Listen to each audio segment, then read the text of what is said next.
MSW Media.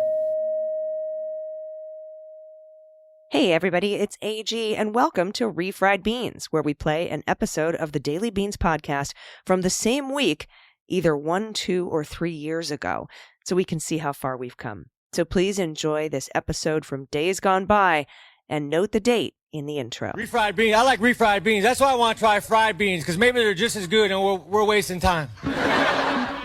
News with swearing. Daily beans, daily beans. Daily beans, daily beans. Hello and welcome to the Daily Beans for Friday, November 8th, 2024. Today, Republicans admit they intended to implement Project 2025 all along. Governor Gavin Newsom calls a special session to protect liberal policies from a Trump presidency. The feds cut interest rates by another 0.25%.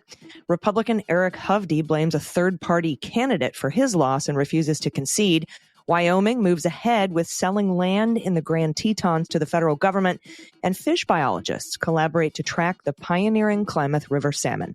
I'm your host, Allison Gill. Hi, everybody. Hi, Leguminati. It's AG. Dana's out today. She's working. She's doing that work we talked about on the patron call that we had last night. Thank you so much for everybody who attended. It was a record-breaking night. We had hundreds and hundreds of people there. It was just so good to see you all and be around you. So thank you very much. We'll have more of these so that we can talk more about, what just happened. And, please feel free to become a patron or a subscriber to the premium feed. You can join these calls with us.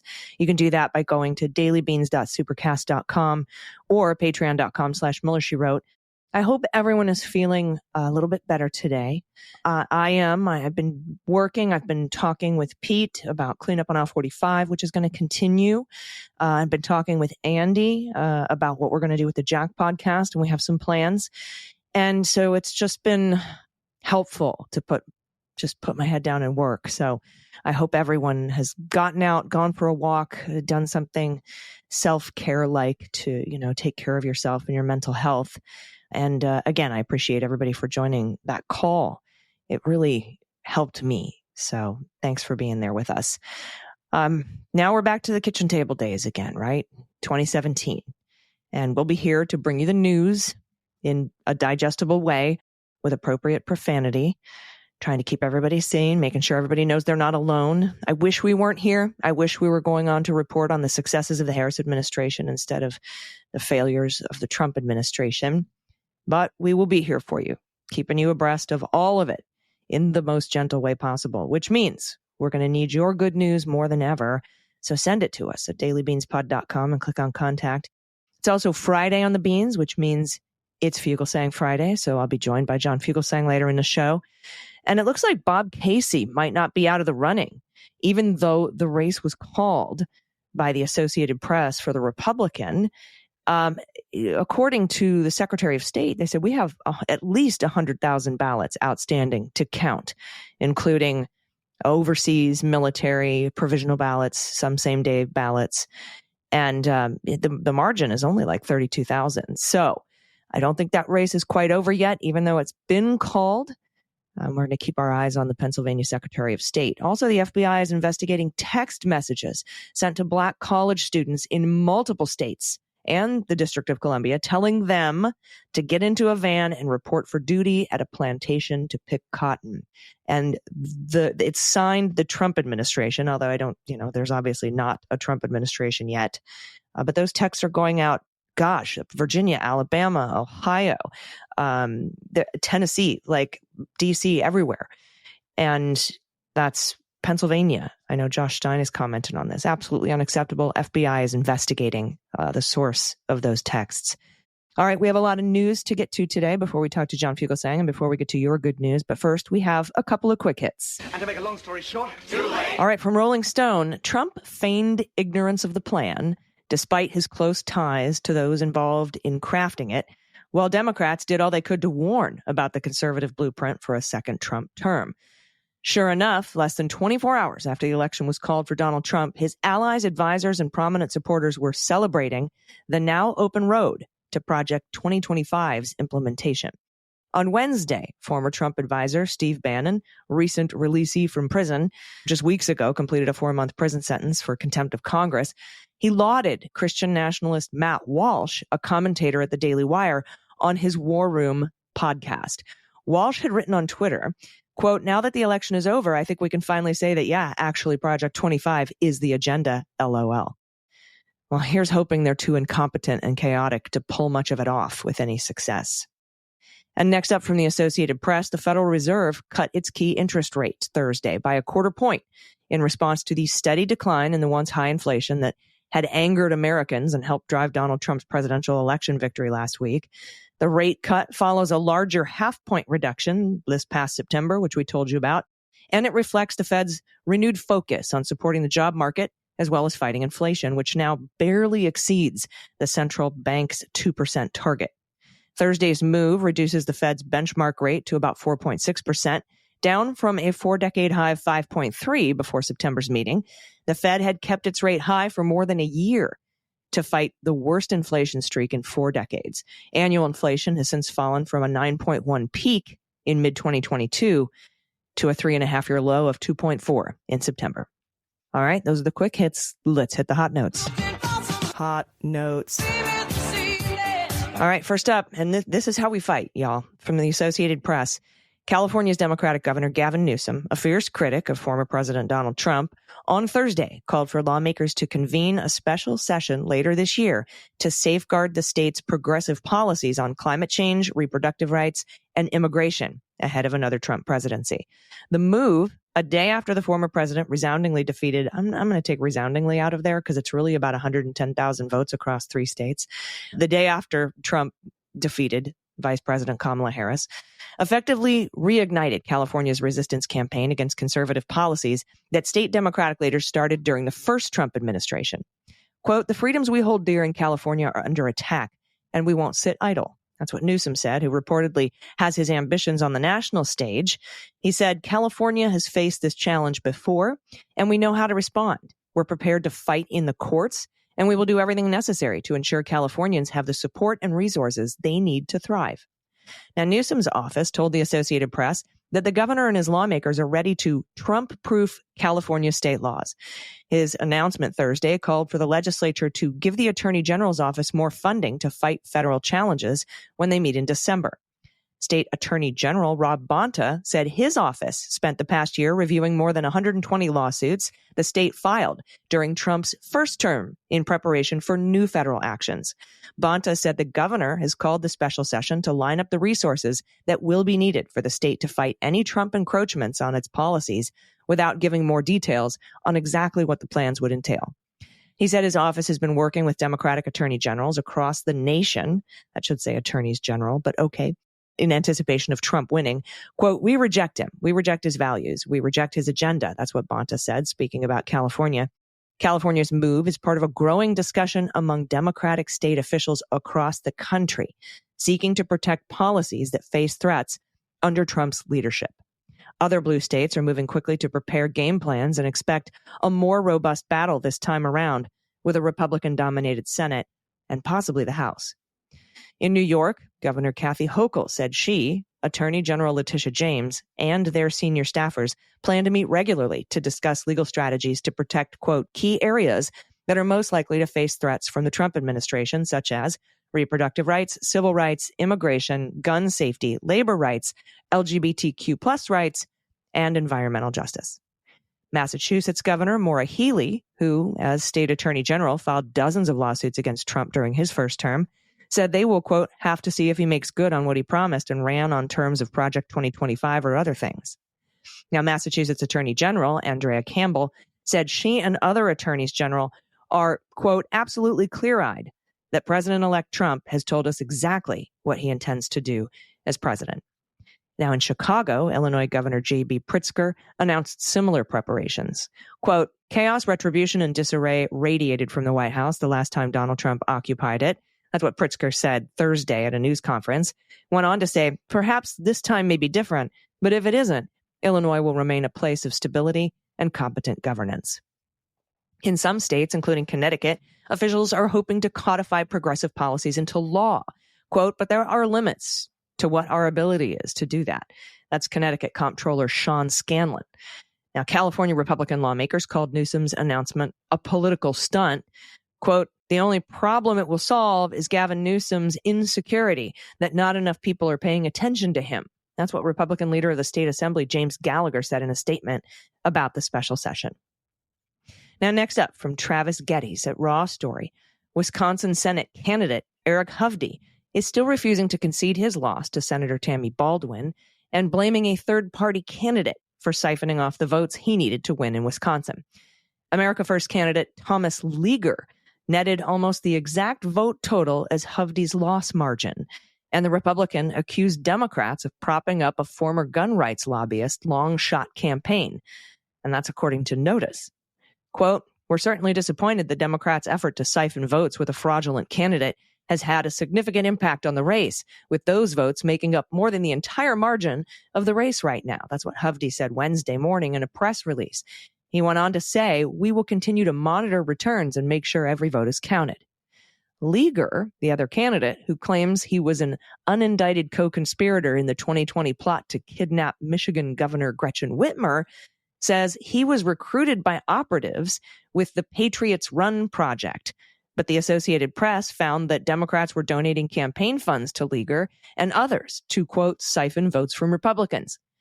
Baldwin was ahead of Hovde by 8,958 votes Thursday morning, while Leaguer had received 28,717. State Assembly Majority Leader Robin Vos also blamed the third-party candidate for Hovde's loss, as did GOP State Assembly candidate Jim, Piwowarczyk? Write in a correction if I've got that wrong. But Democrats deny these allegations. Quote, that's absurd, said a Democratic strategist. There are millions of reasons why Wisconsinites didn't vote for Eric Hovde.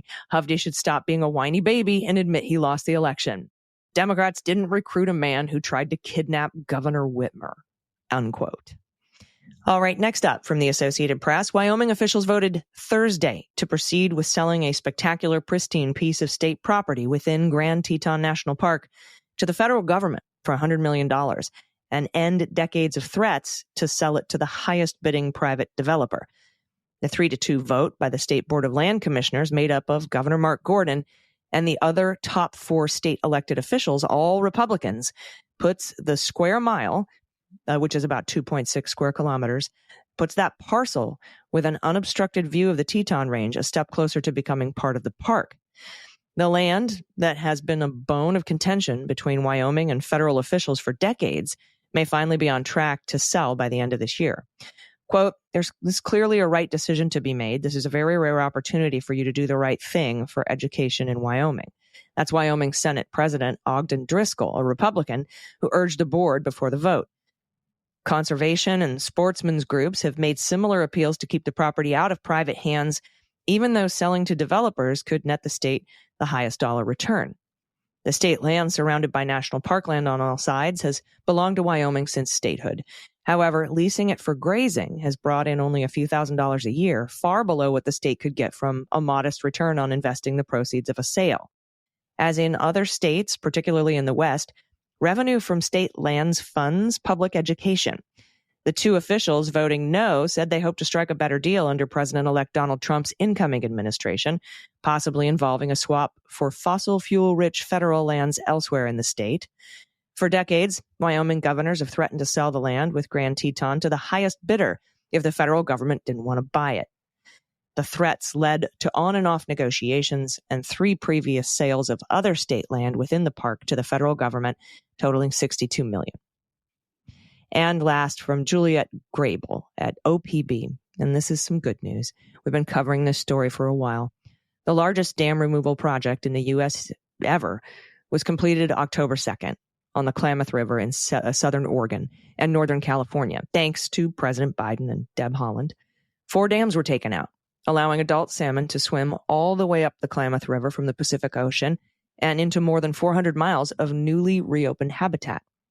Last month, adult fall Chinook, I hope I'm saying that right, Chinook salmon made it all the way to Oregon's stretch of the Klamath Basin for the first time in more than a century, swimming more than 200 miles from the ocean.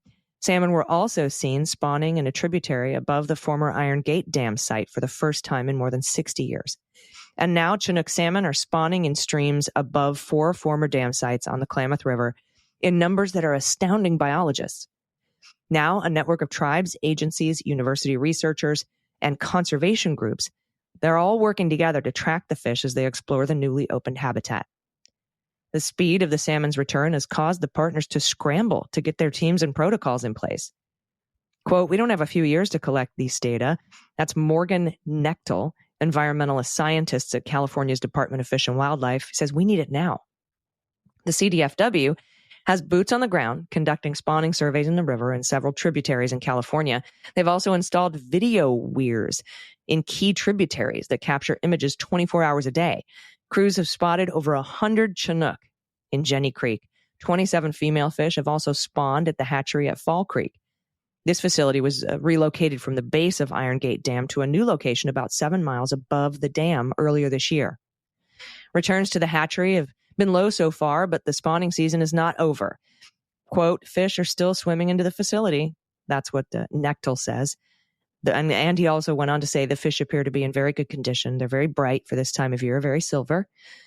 The conservation group California Trout has installed a sonar monitoring station just upstream of the former Iron Gate Dam. The station acts like a, quote, "fancy fish finder." That's what Damon Goodman, Mount Shasta Klamath Regional Director at California Trout, said. The station generates radio waves that can pass through even the very turbid water, detecting any fish that passes by a certain point in the stream. California Trout is also leading a crew to live capture the fish just above the former Iron Gate Dam. By tagging them with radio tags and passive integrated transponders, or PIT tags, they'll be able to track them as they explore their new habitat upstream. ODFW is conducting spawning surveys in the Klamath River and tributaries in Oregon, and they have counted over 100 fish and 42 nests, also called redds, in Spencer Creek, and dozens of fish and redds at the Klamath River above and below the former J.C. Boyle Dam. So they're coming.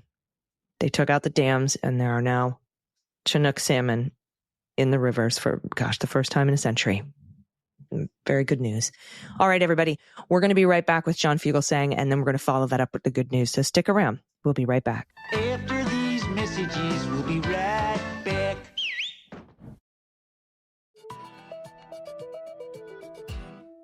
Hey, everybody. Welcome back. It is Friday on the Daily Beans, which means it's Fugelsang Friday. Always excited to talk to my good friend, host of Tell Me Everything on SiriusXM Progress, channel 127. That's weeknights at 9 p.m. Eastern, 6 Pacific. And, of course, the John Fugelsang Show podcast is free wherever you get your pods. Please welcome John Fugelsang. Hello, my friend. Allison, I just want to congratulate the entire Confederacy. You know, they waited such a long time. Really, really well done this week. How you holding up, Ms. Gill? Well, I haven't eaten since Tuesday, and I'm still in my jammies. But Okay. I've been getting some work done, doing some appearances. I did put on a blazer for a minute so I could appear on a couple of different things, television hits on, local news stations and stuff. And then doing the podcasts, and going to be curing some ballots for a judge race that needs ballots cured here very shortly in North Carolina. So doing that work has been getting me through. Putting my head down and working, doing what I've been doing since 2017 has been helping. But I feel like I'm just very tired because now we have to go all the way back to the kitchen table days. We have to go all the way back to Mueller and start again with a brand new 4 years of extremely corrupt administration. Yes, and it will be corrupt, and that's not going to change. Donald Trump did not just become moral. He did not just become intelligent. He did not just become right about things. His crimes and scandals and corruption and racism have not been washed away. I keep thinking about this election. Millionaire at birth, child of privilege with no appreciation of his privilege, a failed businessman but used his fame to start a career in politics, became a president, lied to everyone. His lies got Americans killed. And then the American people decided the lies and incompetence were okay and reelected him 20 years ago this week. This was George W. Bush, after there were no WMDs in Iraq, and we knew he had lied to us, and the body bags were coming home. The American people elected him anyway, knowing he was a corrupt, dishonest liar who had slaughtered Americans, because they had found a scapegoat. The entire 2004 campaign was Karl Rove pushing that traditional marriage was in danger of the gays marrying. So it's the same playbook. Once again, they have this corrupt, aristocratic, petulant liar, and they have to get people terrified of powerless minorities. And this year it was trans people and the undocumented immigrants that Donald Trump has hired since the 80s. But again, this doesn't make his racism less racist. It doesn't make his policies Christian. It doesn't make him a good man. It doesn't change that he's a twice impeached sexual predator and 34 times felon. Millions of people thought this country was heading in the wrong direction because they believed the economy was tanking and crime was going up. And that wasn't true. You know, I keep thinking how the Germans needed to see Berlin turn to rubble before they could realize they'd been suckered by an authoritarian nationalist con man. And I just want to remind everybody, this is not going to go well for Trump. His crappy policies are not suddenly going to help because of winning the popular vote. It's going to be bad. It's going to be scandalous. He's going to be stupid. He's going to be racist. He's going to be incompetent. All that's going to happen again. Everyone who is dejected now, and I understand all the finger pointing. I get it. We'll talk about the finger pointing, but reality is going to smack everyone back onto being on the same side in less than 6 months. So all the despair that all the decent people are feeling right now, I understand it. Please feel what you need to feel. Turn off the news for a while. Heal any way you got to heal. I know what it's like to feel so wounded. But in a few months, reality is going to get everyone back in the game because he's going to be awful. And the 2026 midterms are going to be insane. And you will see the most progressive field of presidential candidates in Democratic Party history in 2028. You know, look, we can blame the Democrats for making Biden drop out, or blame Biden for dropping out, or blame Biden for not dropping out before the primaries, or blame Pelosi, or blame George Clooney, or blame Hillary for not having Bernie as a VP, or blame Merrick Garland for not stopping them, or blame the Mueller report for not stopping them, or blame the post-Civil War Union for not stopping the Confederates, whatever you need to do. But in a couple of months, you'll be back, and everyone's going to be back engaged because it's going to be all hands again. He's going to be awful. And as we all know, he's not well. No, he's not. But he also has now a brand new shiny criminal immunity. And he's already in discussions about who to bring into his cabinet, which are all the same old, Stanley Woodwards and Roger Stones and Mike Flynn's and that Mike Davis guy who wants to be the attorney general. He's going to, seemingly the wives of Clarence Thomas and Sam Alito were really excited because they somehow knew Trump was going to win and that their husbands would get to retire and be replaced by probably, I don't know, Judge Cannon and Judge Kazmarek, the mifepristone guy, the North Texas guy that goes every, that's absolutely insane and is 31 years old or something. Now the Supreme Court is going to be even more entrenched than it ever was. And that's something we'll have to deal with for decades to come. Yes. My hope right now is that we have a free and fair election in 2026 and 2028. That's my hope that's my North Star, is that we have free and fair elections in those years. And I'm going to do everything I can to work toward that. But I don't know what that plan to work toward that looks like yet. I'm just putting my head down and doing the work until we get there. How are you holding up? Well, I just want to remind everybody, yes to everything you've said, and it's going to be bad. But remember, the Civil War, where 600,000 of us died over keeping black people as slaves, was actually worse than this. And it's the same sides. It's the Union and the Confederates. And we have to reckon with the fact that a bunch of seniors voted for their Medicare to get gutted, and Latinos voted to have their families mass deported, and men voted for their wives and daughters to lose body autonomy. Social Security is compromised. NATO can no longer depend on the United States. Europe is now alone in confronting the greatest threat to stability since you-know-who. People are going to die from more school shootings. It's open season on black people with qualified immunity for cops. They're going to bulldoze and ethnically cleanse Gaza. But you know what hasn't changed? The only consistent political narrative of my lifetime in terms of the presidency. The Republican Party is going to get greedy. and they're going to burn it all down. This whole country is like a mob restaurant being burned down for the insurance money. The Republicans are going to loot it. They're going to crash it. And then they're going to bring in a Democrat to clean up the mess. That's been the only narrative I've known my whole lifetime. Watergate and Nixon are why we got the most moral guy of Jimmy Carter. And then 12 years of trickle down not working is exactly why we got Bill Clinton, who balanced the budget and had a surplus.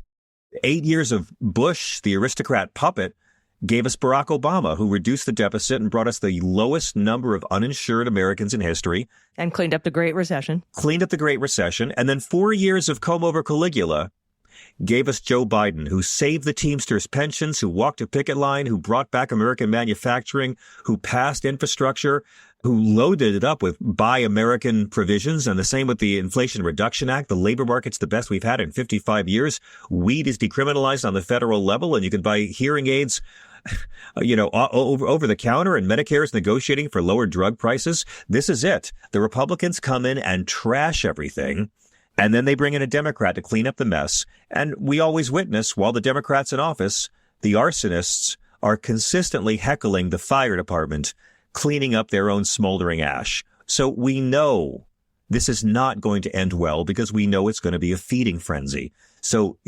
despair all you need. But what if Peter Thiel paid Donald Trump a bunch of money to take on J.D. Vance? What if Peter Thiel pays Donald Trump to leave office so J.D. Vance can be president? They're already talking about 25th Amendmenting him. Can you imagine if Trump doesn't finish the term and J.D. Vance, that loathsome empty suit, tries to control MAGA, which is ready to hate him? Either Trump or Vance will leave this White House so insanely unpopular, just as Trump did before, just as Bush did before. At the end of the day, this comes down to, crappy white people. I mean, they chose the oldest man over the first woman. They chose the worst man over the first woman, the guy who killed the immigration law over the candidate who backed it. They chose the rapist and the felon over the prosecutor. They chose the guy who says Russia can do whatever the hell they want to our allies instead of the one who stands up to Putin. They chose the one who hates unions and won't raise the minimum wage over the vice president who cast the tie-breaking vote to save teachers' pensions. Look, I mean, this is American stupidity. This is crappy white people. This is what we've come to be very used to. And yeah, if it had been a white guy on the Democratic ticket, I think it might have turned out differently.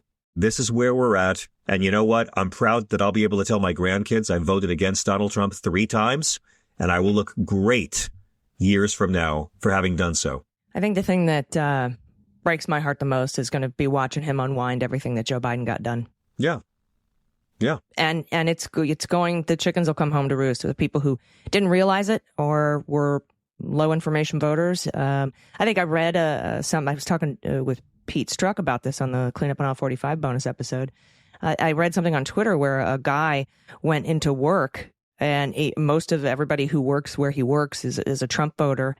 And the owner came out and said, hey, no Christmas bonuses this year.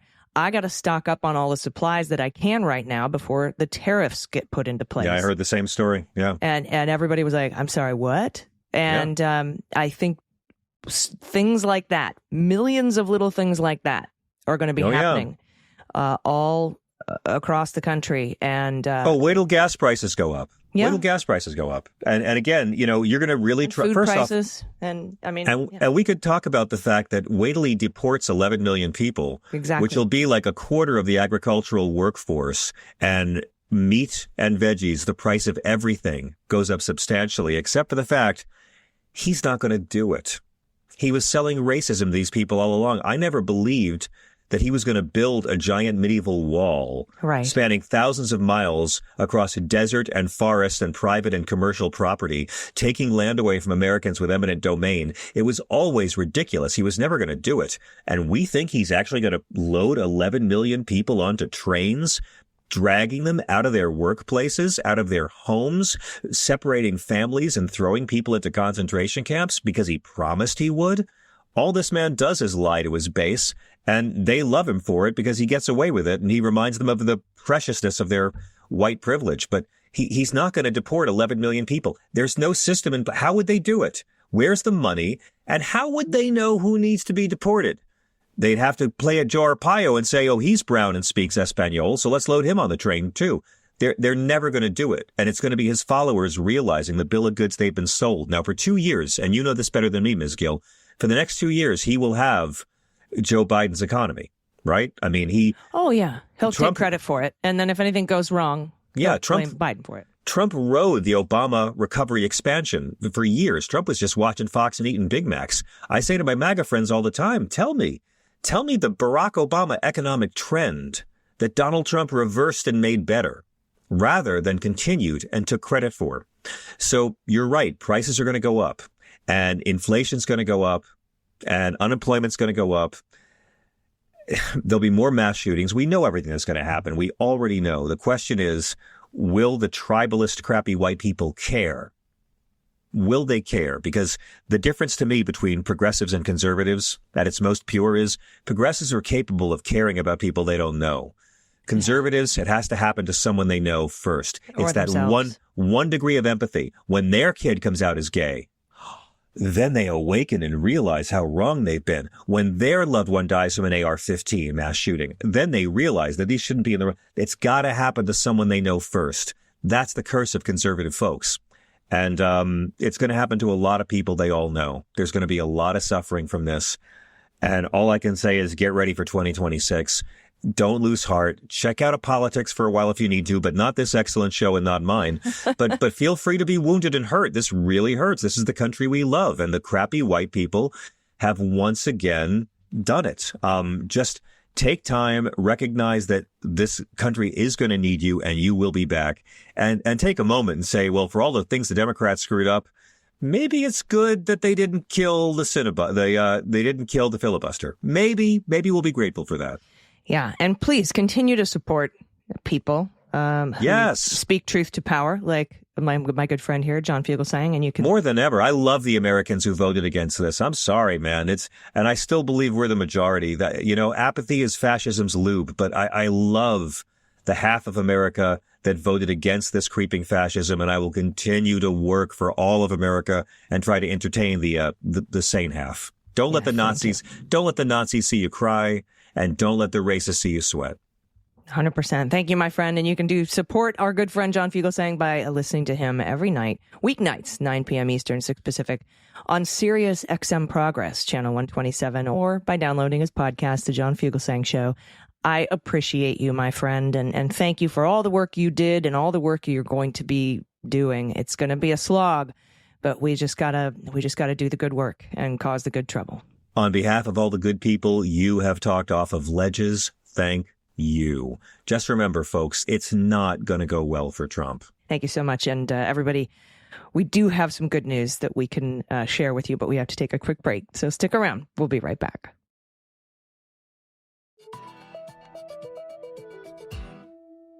Everybody, welcome back. It's time for the good news. Who likes good news? Everyone? Then good news, everyone.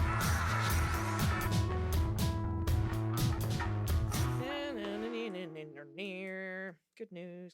And if you have any good news, confessions, corrections, anything at all you want to send to us, send it. Please send it in. We need the good news now more than ever, obviously.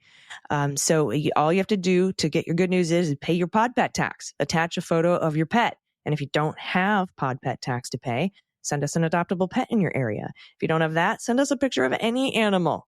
We play What the Mutt, Find the Cat, Opine on the Bovine, What the Hequine, What's the Model of Your Oxalotl? Any animal will do. And if you don't have any of those either, you can always send us your baby pictures. So send it to us, and also along with any shout outs that you might have, whether it's to your spouse, a loved one, a family member, somebody in your community doing great work, some activism, something you've been doing. Shout out to yourself. For the kind of work that I know everybody is maybe taking a little bit of a break from right now, but might get back into. Send that to us, as well as shout outs to government programs, whether it's Social Security, Medicare, Medicaid, $35 insulin, the Affordable Care Act, great VA healthcare you've received, and of course, student debt forgiveness. Send it all to us at dailybeanspod.com and click on contact. Our first submission is from Becky H., pronouns she and her. Love you, ladies. I live in Center County, PA. It's pronounced Center.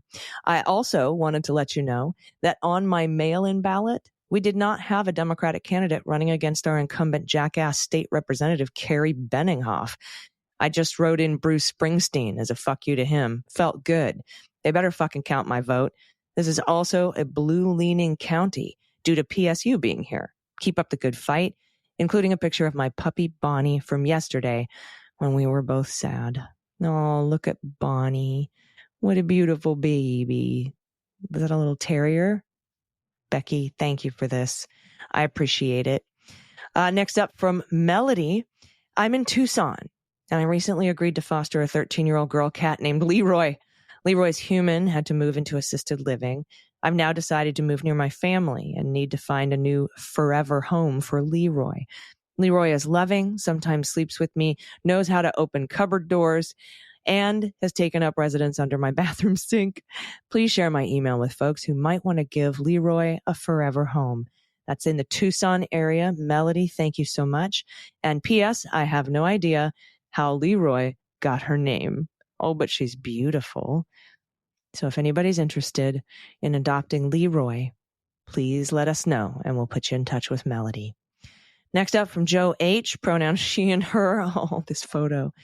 Hey guys, sending such massive love from Scotland, where I live with my American-style husband for 24 years. He introduced me to the beans, and I listen to you because you make me smarter.